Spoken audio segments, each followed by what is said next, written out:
नमस्कार, रात के 11 बज चुके हैं। टाइम्स नाउ नव भारत पर वक्त हो गया है फाइनल प्राइम टाइम का। मैं हूं आपके साथ पुलकित नागर।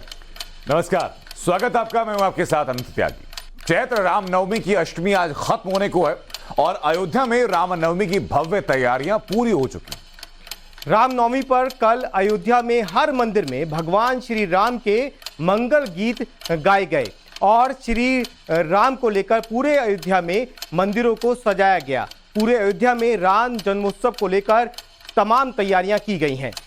उससे पहले आज महाराष्ट्र के चंद्रपुर में भगवान श्री राम की जय जयकार से वो गूंज उठा।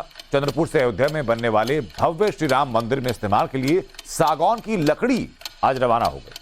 सागौन की पवित्र लकड़ी का आज चंद्रपुर में विधिवत मंत्रोच्चार के साथ पूजा की गई और एक भव्य उत्सव मनाया गया। उत्तर प्रदेश के कई कुछ मंत्री भी उत्सव में शामिल हुए।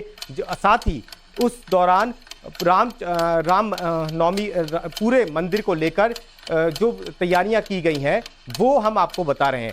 किस तरीके से इसकी पूजा के दौरान तमाम लोग मौजूद रहे, जिसमें रामनंद सागर के रामायण पाठ के अरुण गोविल और दीपिका भी मौजूद हुए। अब कल अयोध्या में रामनवमी का भव्य उत्सव मनाया जाएगा, जिसके लिए देश और दुनिया से 25 लाख से ज्यादा राम भक्त अयोध्या पहुंच चुके हैं। टाइम्स और नवभारत की टीम भगवान राम के जन्मोत्सव को आप तक पहुंचाने के लिए अयोध्या में मौजूद है। दिखाते हैं आपको चंद्रपुर अयोध्या की एक्सक्लूसिव ग्राउंड रिपोर्ट।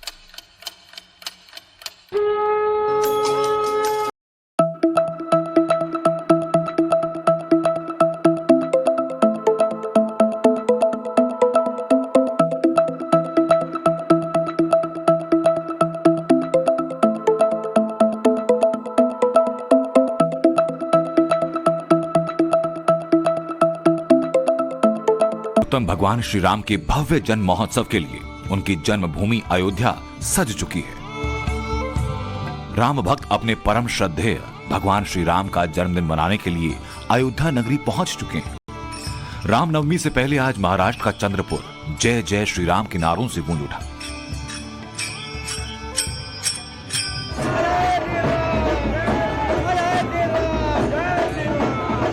आज श्री राम के पिता राजा दशरथ के ननिहाल चंद्रपुर से अयोध्या में बन रहे भगवान राम के भव्य मंदिर के लिए सागौन की लकड़ी अयोध्या के लिए रवाना हुई, जिसका विधिवत पूजन हुआ। चंद्रपुर में ये पूजन उत्सव महा उत्सव की तरह मनाया गया।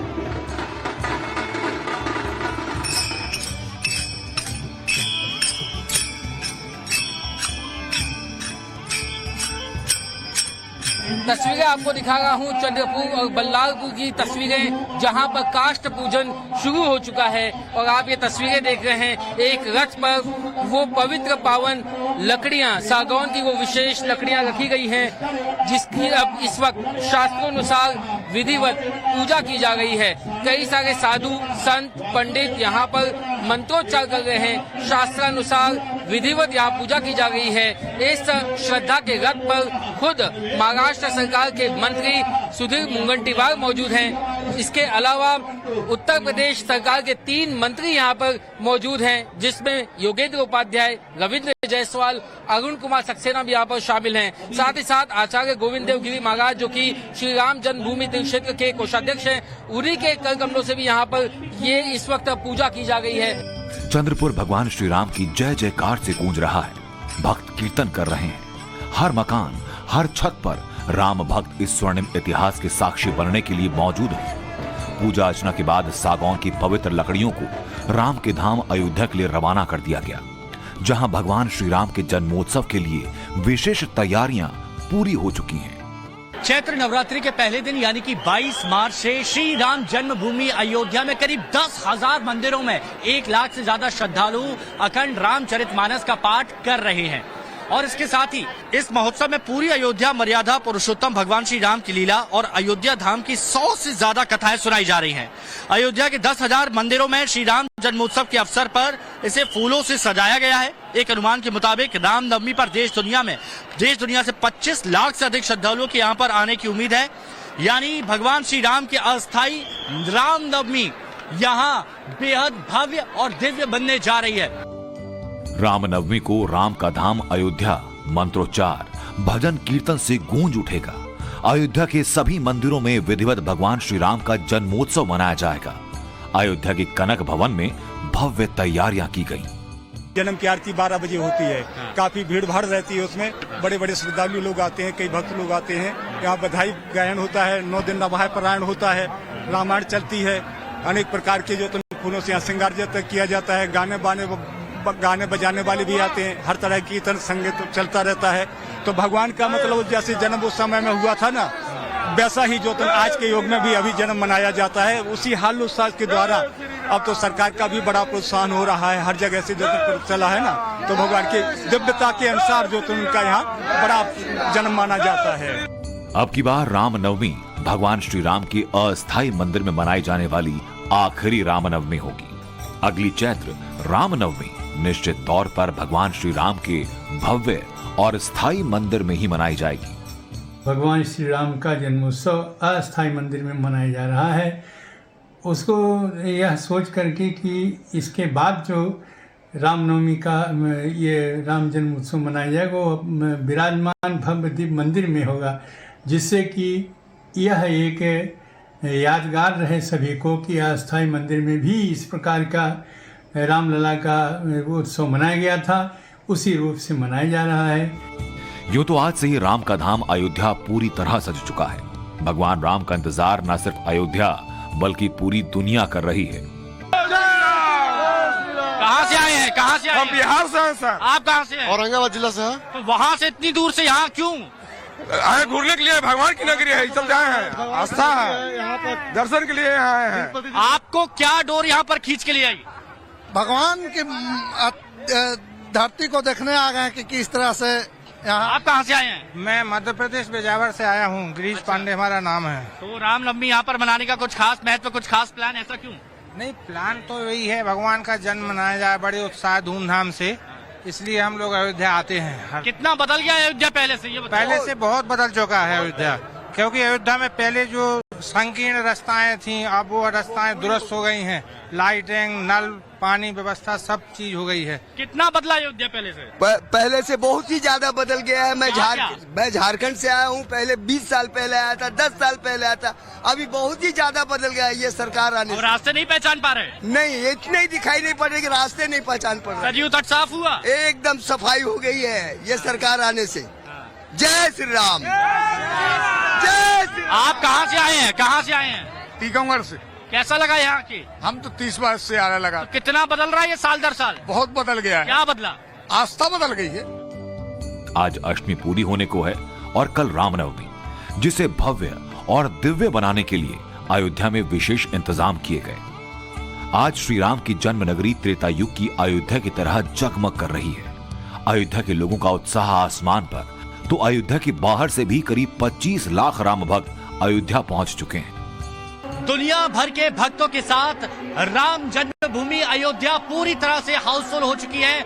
25 लाख से ज्यादा भक्त इस वक्त अयोध्या पहुंच चुके हैं और अपने श्रद्धेय श्री राम का जन्मदिन मनाने राम जन्मभूमि अयोध्या पहुंचे हुए हैं, जिसके लिए उत्तर प्रदेश की योगी सरकार ने खास तैयारी की है। अयोध्या धाम का मुख्य मार्ग नया घाट से लेकर श्री राम अस्पताल तक के रास्ते को 20 मीटर चौड़ा कर दिया गया है, जिससे अब की बार श्री राम भक्तों को राम जन्मभूमि पथ से केवल 700 मीटर पैदल चलकर रामलला के दिव्य दर्शन होंगे। लेकिन उससे पहले ये तस्वीरें, ये रौनक, ये भव्यता, ये दिव्यता देखिए और समझिए कि अब श्री राम जी की अयोध्या कितना बदल गई है और लोगों की आस्था कितना ज्यादा बढ़ गई है। उत्तर प्रदेश राज्य पर्यटन विकास निगम लिमिटेड और हेरिटेज एविएशन द्वारा अयोध्या में दर्शनार्थियों के लिए हेलीकॉप्टर सेवा की विशेष सुविधा उपलब्ध कराई गई। आप अपने टीवी स्क्रीन पर जो हेलीकॉप्टर देख रहे हैं, यही हेलीकॉप्टर राम भक्तों को अयोध्या के दर्शन कराएगा। आप देख सकते हैं मेरे पीछे हेलीकॉप्टर खड़ा है। ये हेलीकॉप्टर अयोध्या के यात्रियों के लिए है, जो दर्शनार्थी आ रहे हैं उनको दर्शन कराने के लिए है। ये हवा में अयोध्या के दर्शन कराएगा। अयोध्या की हर चीज़ों का लुत्फ उठाने के लिए दर्शनार्थी यहाँ पे आएंगे और हेलीकॉप्टर से अयोध्या का दर्शन करेंगे। उत्तर प्रदेश सरकार की ये पहल अयोध्या वासियों के लिए खुशियों की लहर है। रामनवमी के अवसर पर शुरू हुई हेलीकॉप्टर सेवा अगले 15 दिनों तक चलने वाली है। प्रोफेशनल पायलट्स ये सब इसको चलाएंगे और रामनवमी के अवसर पर प्रथम बार अयोध्या में आयोजित किया जा रहा है और इसमें एक बार में 7 लोग सवारी कर सकेंगे, आनंद ले सकेंगे हवाई दर्शन का। और कॉस्ट इसकी 3,000 रुपये प्रति व्यक्ति पर सॉटी होगा। भगवान राम का जन्मोत्सव रामलला के दरबार के साथ अयोध्या के सभी प्रमुख मंदिरों में बड़े धूमधाम से मनाया जा रहा है। 25 लाख से ज्यादा राम भक्त जिसके गवाह बनने जा रहे हैं। इतनी बड़ी संख्या में अयोध्या आए राम भक्तों के लिए उत्तर प्रदेश की योगी सरकार ने विशेष व्यवस्था की। 25 लाख से ज्यादा राम भक्त रामनवमी का महोत्सव मनाने के लिए अयोध्या पहुंच चुके हैं और उनको कोई दिक्कत ना हो इसके लिए प्रशासन ने खास इंतजाम यहां पर किए हुए हैं। बड़ी संख्या में भक्तों को रहने के लिए अयोध्या के हर प्रमुख मंदिर में नए कमरों का निर्माण कराया गया है और साथ ही पुराने कमरों का नवीनीकरण भी कराया गया है। सरयू के पवित्र तट पर स्नान करने वाले श्रद्धालुओं की सुरक्षा के लिए अब की बार जो पुराना पुल है उस पुराने पुल के नीचे खंभों के चारों ओर बैरिकेडिंग यहां पर की गई है ताकि कोई हादसा ना हो सके। और सुरक्षा के लिहाज से उत्तर प्रदेश पुलिस, पीएसी के जवान, आरएएफ के जवान और केंद्रीय एजेंसियों ने अयोध्या को किले में तब्दील कर दिया है ताकि किसी भी तरह की कोई समस्या अगर यहां पर आती है तो उससे बखूबी तरीके से निपटा सके। और जो 25 लाख से लाखों की तादाद में जो श्रद्धालु यहाँ आने वाले हैं राम की नगरी में, उनकी पूजा में किसी तरह का कोई व्यवधान ना पड़े। अयोध्या में राम भक्तों का सैलाब उमड़ पड़ा है। सभी अपने श्रद्धेय श्री राम का दिव्य दर्शन चाहते हैं, लिहाजा योगी सरकार ने रामलला की दर्शन अवधि 1 घंटा और बढ़ा दी। सभी राम भक्त सुरक्षित रहें, इसके लिए हनुमानगढ़ी के सामने से दशरथ महल तिराहे तक रास्ते में नो मेंस लैंड घोषित कर दिया गया। इस क्षेत्र में न सिर्फ आम लोगों के आने की मनाही है बल्कि वीवीआईपी वाहनों के प्रवेश पर भी सख्ती से रोक लगा दी गई।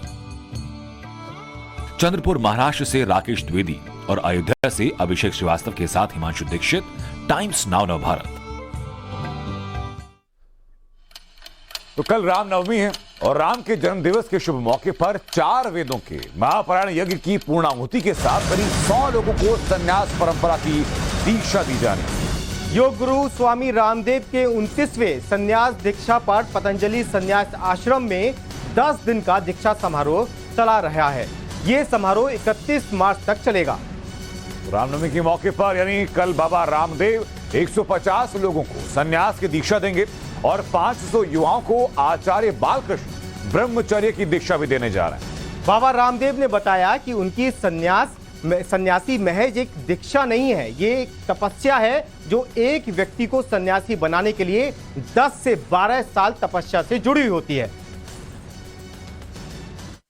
हमें एक बालक को तैयार करने में कम से कम 5 से 10 साल लगते हैं। उसकी हम शिक्षा दीक्षा करते हैं, उसके वाणी व्यवहार स्वभाव में पवित्रता लेके आते हैं, क्योंकि एक क्षण भी गलत विचार मन में आ जाए, एक क्षण का गलत दृश्य, गलत सुनना, गलत खाना पीना, गलत बोलना, एक क्षण का अशुभ हमारे पूरे जीवन की दिशा को विध्वंस की ओर मोड़ सकता है।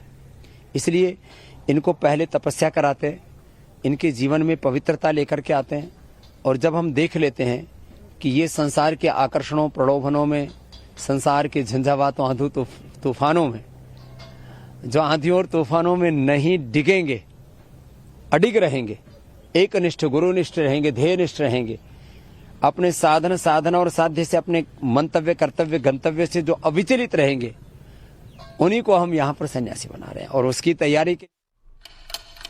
वहीं श्री राम मंदिर तीर्थ क्षेत्र ट्रस्ट के कोषाध्यक्ष स्वामी गोविंद देव गिरी की उपस्थिति में चैत्र नवरात्र के पहले दिन संन्यास दीक्षा समारोह शुरू हुआ। रामनवमी को संन्यास दीक्षा के बाद अगले दिन यानी कि 31 मार्च को आशीर्वाद कार्यक्रम होगा। योग गुरु बाबा रामदेव ने बताया कि उनके द्वारा दीक्षा सन्यासी एजुकेटेड लोग हैं जो पूरी दुनिया में कल्याण का काम करेंगे। पतंजलि के सन्यासी हाईली एजुकेटेड हैं, सब वर्गों से है, स्त्री पुरुष सबका समावेश है और ये दरिद्रता के उपासक नहीं, वैयक्तिक जीवन में नितांत अभावों में रह करके तेरा वैभव अमर रहे माँ, हम दिन चार रहे ना रहे का उद्घोष करने वाले और ऐसे सन्यासी हैं जो ऋषियों के वंशधरों के रूप में, ऋषियों के उत्तराधिकारी के रूप में अपने आप को तैयार करें। अपने लिए कोई कामना नहीं, लोग छोटी छोटी इच्छाओं से मुक्त नहीं हो पाते।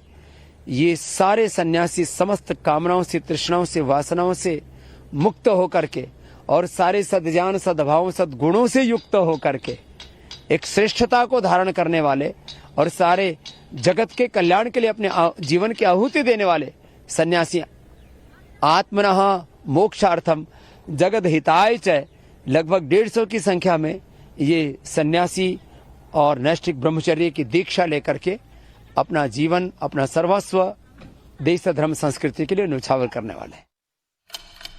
दीक्षा समारोह में आरएसएस प्रमुख मोहन भागवत के साथ साथ गृह मंत्री अमित शाह और उत्तर प्रदेश के मुख्यमंत्री योगी आदित्यनाथ भी शामिल होने की उम्मीद है। इसी के साथ खबरों में आगे बढ़ते हैं। बताते हैं आपको कि प्रयागराज के उमेश पाल अपहरण केस में उम्र कैद की सजा होने के बाद माफिया डॉन अतीक अहमद को फिर साबरमती जेल पहुंचा दिया गया है। 3 दिन पहले 26 मार्च को अतीक अहमद को UP police MP MLA court में पेश करती है और साथ ही प्रयागराज लेकर आती है। अब 73 घंटे बाद एक बार फिर से साबरमती जेल लौटने के बाद अतीक अब काफी कुछ बदल गया है। पहले आरोप था कि लेकिन वह कैद नहीं बन पाया। टाइम्स नाउ नवभारत के कैमरे पर पहली बार जवानों की टीम से मिलिए जिन्होंने पूरी मुस्तैदी के साथ अतीक को साबरमती ले जाने की जिम्मेदारी निभाई। लगभग 73 घंटे से ज्यादा का यह पूरा सफर रहा और इस सफर के अंदर अतीक अहमद को लाना ले जाना अपने आप में बड़ी चुनौती। हमारे साथ उत्तर प्रदेश पुलिस के जवान मुस्तैद बिल्कुल, जिन्होंने बखूबी इस पूरे काम को अंजाम दिया। यकीनन एक बहुत बड़ी चुनौती थी, न केवल प्रशासन के लिए, सरकार के लिए, सभी लोगों के लिए। ये सब वही टीम है, आप देख सकते हैं टाइम्स नाउ नवभारत के कैमरे पर, जिन्होंने पूरी मुस्तैदी के साथ सुरक्षित तरीके से, जो बार बार अतीक अहमद जिस बात को उठा रहा था कि सुरक्षा उसकी नहीं होगी या उसे गाड़ी पलटेगी, इस तरह की बातों से वो चीज़ों को घुमाने की कोशिश कर रहा था, पर ऐसा हुआ नहीं। उत्तर प्रदेश की टीम, जो पुलिस की टीम थी, वो यहाँ पे आई।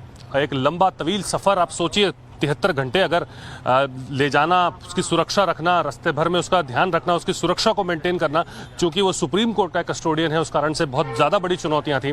पर आखिरकार उस चुनौती को पूरी तरह से निभाते हुए उत्तर प्रदेश के सारे जवानों यहाँ पे पहुँचे हैं और उसे बिल्कुल सुरक्षित तरीके से अंदर पहुंचा दिया गया है, जो अपने आप में बहुत ज़रूरी था।